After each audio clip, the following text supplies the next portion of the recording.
صلی اللہ تعالی علیہ وسلم۔ محترم بزرگ و ساتھیو، حضور درویش بابا رحمۃ اللہ تعالی علیہ کی سیرت مبارکہ آپ پہلی صحیح کے بعد سے یعنی پہلے رمضان سے آپ سنتے آ رہے ہیں۔ الحمدللہ بہت ساری ایسی باتیں درویش بابا رحمۃ اللہ علیہ کے بارے میں آپ نے سماعت کیا، واقعی ان کی شان اور عظمت اور ان کے بلند مرتبے کا اسی سے اندازہ ہو جاتا ہے۔ حضور درویش بابا رحمۃ اللہ علیہ نے کیا خوب کہا ہے کہ اللہ اللہ بولنے سے رب دسے، اللہ اللہ بولنے سے رب دسے، اللہ اللہ بولنا آقا کسے، سب کو چھوڑ کر رب کو دے، سب کو چھوڑ کر رب کو دے، رب کی نظر سے سب کو روکے۔ چلنے والے کو ایک قدم راستہ، چلنے والے کو ایک قدم راستہ، پیر کامل ملے تو رب ابو رشتہ۔ آگے فرماتے ہیں درویش کی نصیحت ہے کہ تیرا سینہ، درویش کی نصیحت ہے کہ تیرا سینہ کمال حق سے برتر عامل قرآن بن جائے۔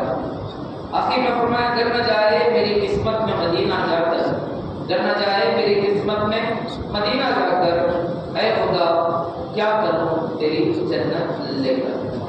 درود پاک پڑھے اللہم صلی علی سیدنا شفیعنا نبینا مولانا محمد وعلیہ وسلم، صلاۃ و سلام علیک یا سیدی رسول اللہ صلی اللہ علیہ وسلم۔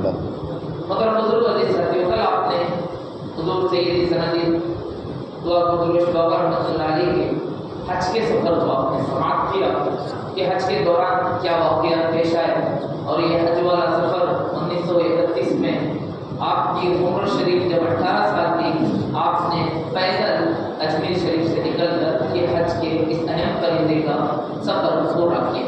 اس دوران آنے والی تکلیفیں، مصیبتیں اور پریشانیاں، مشقتیں جو کچھ تھی، آپ نے اسے سماعت کیا۔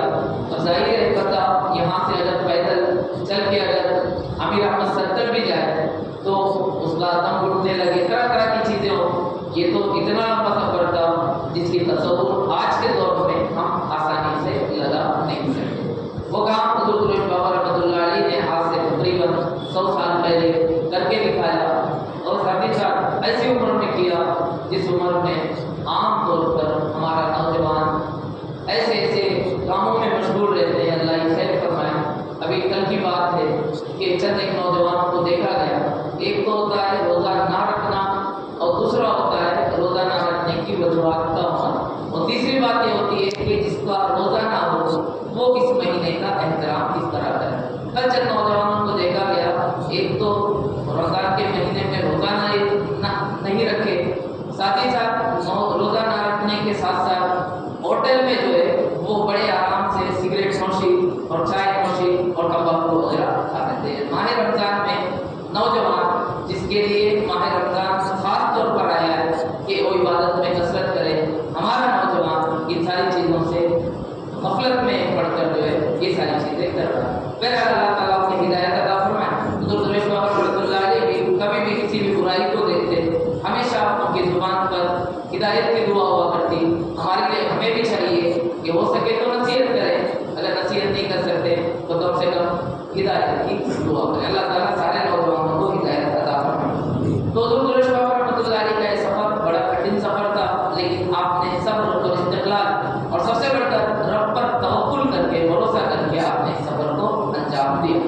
آپ مکہ شریف میں ایک سال رہے، مدینہ شریف میں ایک سال رہے، پھر وہاں سے بغداد محلہ ہے وہاں پر ایک سال رہے، وہاں سے آپ نے کوفہ کا سفر کیا، یہاں سے آپ کی کل کی مدت پہنچی ہوئی تھی۔ کوفہ کے سفر میں کوفہ میں آپ 2 سال کا عرصہ آپ نے گزارا، کوفہ میں آپ نے 2 سال کا عرصہ گزارا۔ ان 2 سالوں میں آپ کا معمول تھا کہ مزارات اولیاء میں آپ جاتے، چلا کشی کرتے، ذکر و اذکار میں مشغول رہتے، پھر لوگوں کی حاجتیں بھی پوری کرتے، لوگوں کو دم کرتے، دعائیں دیتے، لوگوں کو اللہ کی باتیں بتاتے، شریعت دین اسلام کے احکام لوگوں کو بتاتے، بہت ساری چیزیں، یعنی اللہ تعالیٰ نے انہیں جس حیثیت کا بنایا تھا، انہیں جس شان کا بنایا تھا، وہ سب وہ وہاں پر کر رہے تھے۔ مگر بزرگوں عزیز ساتھیوں، اب کوئی بھی کسی بھی جگہ آ جائے اور اس کی شہرت جب بڑھنے لگے تو اس کے چاہنے والے جتنے ہو جائیں، اس سے حسد کرنے والے اس سے جلنے والے بھی اتنے ہی پیدا ہو جاتے ہیں۔ اگر کوئی بھی جلنے والا نہ ہو تو جو آیا ہوا شخص ہے وہ منافق ہے۔ کیا ہے؟ اگر کسی بندے کی سارے لوگ تعریف کرنا شروع کر دیں تو وہ بندہ کیا ہے؟ منافق ہے۔ ایک بندے کی سارے لوگ تعریف کریں، ایسا مومن کامل نہیں ہو سکتا۔ ہمارے نبی صلی اللہ علیہ وسلم کو ہی دیکھ لیں، آپ خاتم النبیین، سید الانبیاء، نبی اللہ کے سب سے محبوب، اللہ نے سارے مخلوقات میں جسے سب سے پیارا بنایا وہ ہمارے نبی کی ذات ہے۔ ہمارے نبی کو جتنے لوگوں نے تسلیم کیا بہت سارے لوگوں نے انکار بھی کیا۔ تو ایسے ہی حضرت درویش بابا رحمۃ اللہ علیہ کے وہاں سب عاشق بنے، لیکن عاشق کے ساتھ ساتھ کچھ حسد کرنے والے بنے، اور انہوں نے سوچا کہ یہ بابا اگر یہاں رہا تو پتہ نہیں اور کیا کیا کر دے گا، اس لیے انہوں نے پلان بنایا کہ اسے نکالنے کی کسی نہ کسی طریقے سے کوئی ترکیب سوچی جائے۔ انہوں نے ترکیب بھی بہت بڑی سوچی۔ آدمی ہوتا ہے کہ ایک تو ایک گاؤں سے نکال کر بھگا دیا جائے، بدنام کر دیا جائے، کچھ بھی کر دیا جائے۔ انہوں نے ایک ترکیب نہیں سوچی، انہوں نے سیدھا گاؤں سے نہیں، شہر سے نہیں، ملک سے نہیں، بلکہ دنیا سے ہی نکالنے کی ترکیب انہوں نے سوچی۔ ترکیب یہ تھی کہ دو لوگ تھے، انہوں نے ترکیب بنائی کہ ہم ان کو زہر دے کر جو ہے ان کا معاملہ ہی ختم کر دیں گے۔ ان کے چرچے بہت زیادہ ہو رہے ہیں، لوگ ان کے پاس جمع ہو رہے ہیں، لوگ ان سے محبت کر رہے ہیں، ان کی تعلیمات کو سیکھ رہے ہیں۔ یہ چیزیں صحیح نہیں ہیں، آگے چل کر یہ پتہ نہیں کیا کیا کر لیں گے، اس لیے خود زہر دے کر ہی ختم کر دیں گے۔ بہرحال انہوں نے پلاننگ کے مطابق حضرت درویش بابا رحمۃ اللہ علیہ کے بارگاہ میں آئے، آ کر انہوں نے کہا کہ اگر آپ سچے اللہ کے بندے ہیں اور آپ کے ساتھ جو بیٹھ رہے ہیں یہ سب آپ کے عقیدت مند ایسے ہی نہیں ہیں بلکہ اللہ کی وجہ سے آپ تقرب حاصل کیے ہوئے ہیں، تو ہم یہ گلاس لے کر آئے ہیں، اس کو آپ پیو۔ اور انہوں نے بتا بھی دیا کہ یہ زہر ہے، انہوں نے بتا بھی دیا، نہیں بتایا نہیں، انہوں نے کہا کہ آپ اگر یہ پی لو تو ہم بھی مان جائیں گے کہ آپ اللہ کے نیک بندے ہیں۔ حضرت درویش بابا رحمۃ اللہ علیہ کی مبارک عادت ہے کہ آپ کوئی بھی چیز لائیں تو فوراً تناول نہیں کرتے، رکھ دینے کا حکم دیتے کہ رکھ کر جاؤ، میں تناول کر لوں گا، میں پی لوں گا۔ آپ نے ان سے بھی کہا کہ رکھ دو، میں اسے پی لوں گا، تو انہوں نے کہا یہ تو بات نہیں ہوئی، آپ ہمارے سامنے پئیں گے تبھی ہم یہاں سے جائیں۔ حضرت درویش بابا رحمۃ اللہ علیہ نے بسم اللہ شریف پڑھ کر اسے ایک گھونٹ پی لیا، یعنی اسے پورا مکمل پی لیا۔ حضرت درویش بابا رحمۃ اللہ علیہ خود کہتے ہیں کہ جب میں میرے حلق سے وہ قطرے نکل رہے تھے، یعنی حلق سے پیٹ کی طرف جا رہے تھے، تو مجھے ایسا محسوس ہو رہا تھا کہ کوئی آگ جو ہے میرے منہ کے اندر داخل کیا ہو اور میرے منہ کے حلق سے جو ہے نیچے کی طرف جا رہا۔ ظاہر ہے زہر ہے تو زہر کا اثر تو ہونا ہی ہے، زہر کی تاثیر تو ہوتی ہے، زہر میں وہ چیزیں پائی جاتی ہے۔ حضرت درویش بابا کہتے ہیں میں نے کچھ بھی نہیں کیا، جیسے میں نے پی لیا وضو کر کے فوراً میں مصلی پہ کھڑا ہو گیا، کیونکہ اللہ خود کہتا ہے استعینوا بالصبر والصلاۃ، نماز اور صبر دونوں سے مدد کرو۔ آپ نے صبر بھی کیا اور صبر کے ساتھ ساتھ آپ نے جس چیز کو اختیار کیا وہ نماز ہے، جس سے آج ہم سب غافل ہیں۔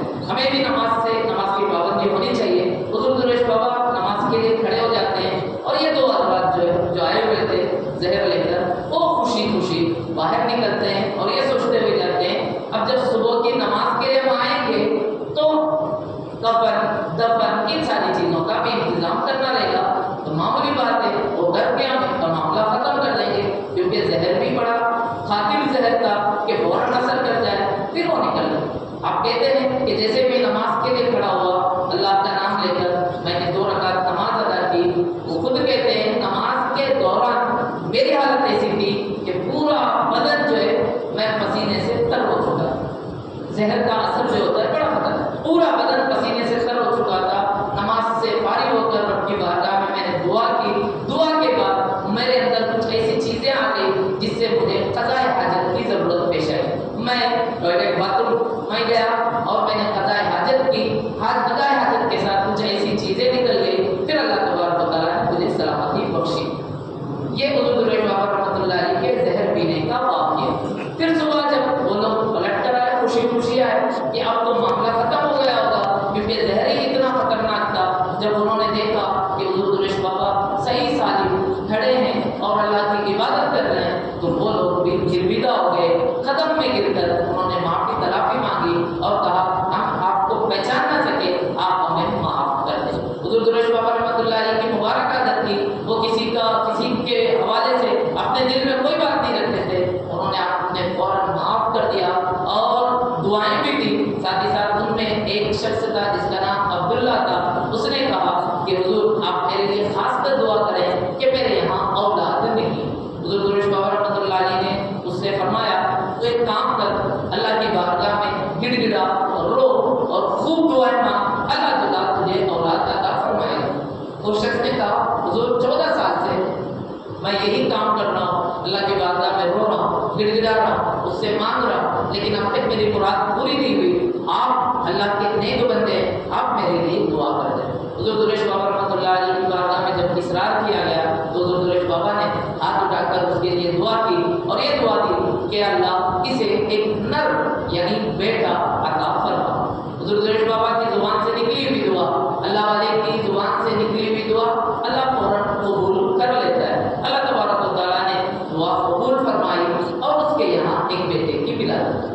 14 سال کے بعد اس کے یہاں بیٹے کی ولادت ہوئی۔ یہ بھی کرامات درویش بابا میں سے ایک کرامت ہے۔ ولادت ہوئی، پھر کیا تھا، اللہ کی مرضی تھی، چند دنوں کے بعد، چند مہینوں کے بعد اس بیٹے کا اچانک انتقال ہو گیا۔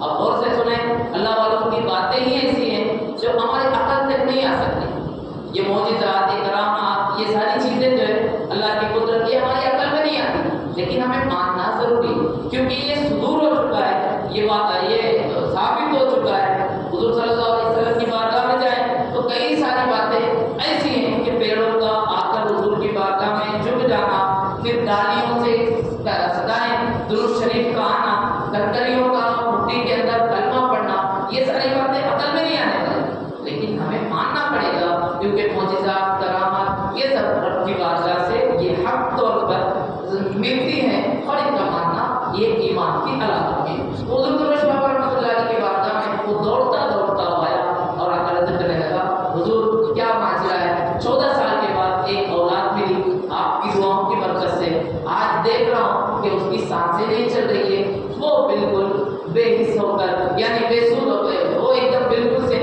مبہوت ہو کر پڑا ہوا ہے، یعنی اس کے اندر سانسیں نہیں چل رہی ہے، ایسا لگ رہا ہے کہ اس کا انتقال ہو چکا ہے۔ حضور درویش بابا رحمۃ اللہ علیہ نے اس کا پیارا نام محمد عبداللہ رکھا تھا۔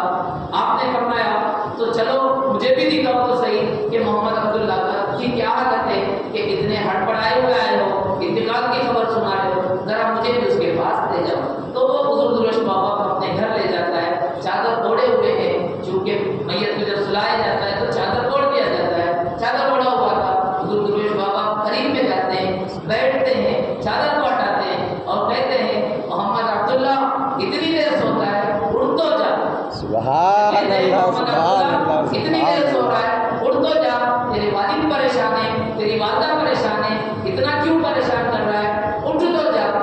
چند مرتبہ جب آپ نے یہ کلمات کہے اس بچے نے آنکھ کھولی۔ سبحان اللہ، سبحان اللہ۔ رحمۃ اللہ علیہ کے کوفے کے سفر میں ہونے والے واقعات میں سے بلکہ کرامات میں سے ایک اہم کرامت ہے کہ جس بچے کی جان نکل چکی تھی، ظاہر ہے اب اس زمانے میں آج کے دور کی جیسا ٹیکنالوجی وغیرہ نہیں تھا جس سے پتہ لگا سکے کہ روح نکلی یا نہیں نکلی۔ اس زمانے میں بڑے بڑے حکیم اطباء ہوا کرتے تھے، بلکہ گھروں میں ہی ایسے معاملات تھے کہ لوگ جان جاتے تھے کہ مجھے کیا بیماری ہوئی ہے، اس کا کیا علاج ہے، اور اگر کوئی انتقال کر جائے تو فوراً سمجھ میں آ جاتا تھا کہ یہ اس کی روح نکل چکی ہے، اس کی سانسیں بند ہو چکی ہے۔ اس بچے کے ساتھ بھی ایسا ہی ہوا تھا، لیکن حضور درویش بابا رحمۃ اللہ علیہ کی طرف سے اللہ تبارک و تعالیٰ نے اس بچے کو ایک نئی زندگی عطا فرمائی۔